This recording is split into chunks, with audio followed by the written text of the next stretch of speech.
ML astrology YouTube சேனலோட நவீன மனித குல வரலாறு தொடர்ல இது 8வது பாகம். இந்த சேனல்ல வர்த்தக நோக்கம் இல்லாம நிறைய ஆராய்ச்சி வீடியோக்கள் நம்ம தாய்மொழியில வருது. பண்டைய தமிழ்கள் உலகமே வெண்கல காலத்தை பாக்குறதுக்கு முன்னாடியே எஃகு செஞ்சாங்களாம். இந்த ஒரு கேள்வி வரலாற்றையே மாத்தி எழுதலாம். நம்ம படிச்ச வரலாறு என்ன சொல்லுது? வெண்கலம் அப்புறம் தான் இரும்பு. ஆனா அது உண்மையா?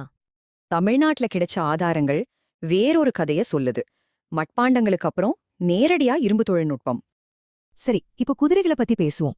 ஒரு சின்ன விலங்கு எப்படி ஒரு சூப்பர் ஆயுதமா மாறுச்சு?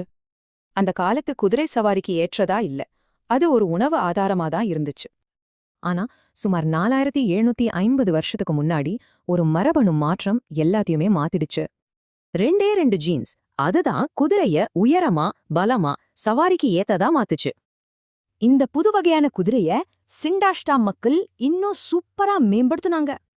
இந்த குதிரையோட புதுசா கண்டுபிடிச்ச தேரையும் சேர்த்தா அப்போதைய அல்டிமேட் போர் யந்திரம் ரெடி. இந்த டெக்னாலஜி ஒரு பெரிய இடப்பெயர்ச்சிக்கு காரணமாச்சு. ஆனா அது படையெடுப்பா இல்ல வேற ஏதாவதா? கைபர் கணவாய் வழியா ஒரு பெரிய படையெடுப்பு நடந்துச்சுன்னு தான் நாம இத்தனை நாளா நினைச்சோம். ஆனா புது ஜெனடிக் சான்றுகள் சொல்றது வேற. அது ஒரு மெதுவான கலாச்சார கலப்புன்னு சொல்லுது.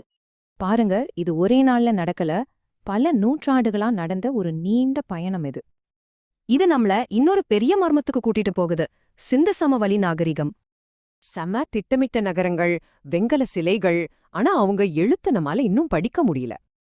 அப்போ வடக்குல வெண்கல காலம், தெற்குல இரும்பு காலம். இது எப்படி ஒரே நேரத்துல சாத்தியம்?